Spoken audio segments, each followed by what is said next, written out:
Околу 70 нови вработувања се реализирани во општина Босилово преку владиниот проект Македонија вработува. Денеска во две компании во оваа општина посета имаше министерот за финансии Зоран Ставревски. Се запознан со работата на истите, а од собствениците се увери колку и на кој начин проектите допринесуваат за понатамошен развој на компаниите.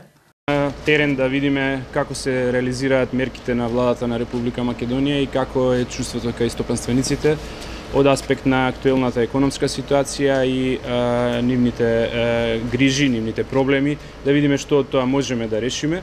Во посета ќе сум на две семејни фирми кои што добро работат и кои што успешно ги користат мерките како Македонија вработува, проектот со кој што се вработуваат лица од општината и од околните населени места.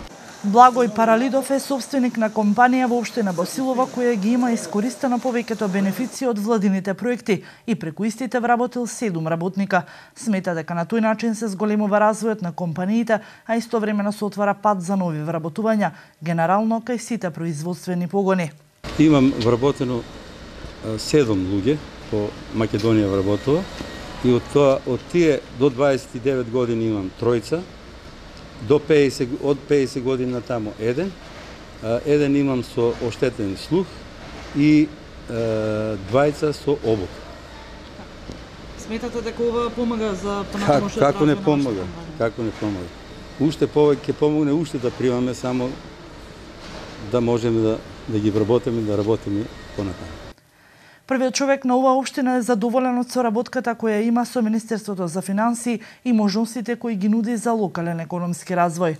Значи ги зголемуваме нашите капацитети, владата ни помага во тоа, го гледа нашиот напредокот на нашата администрација, ги градиме капацитетите, менаџираме со проекти кои коштаат, чинат повеќе пари и така јас сум убеден дека и понатаму ќе се продолжи така.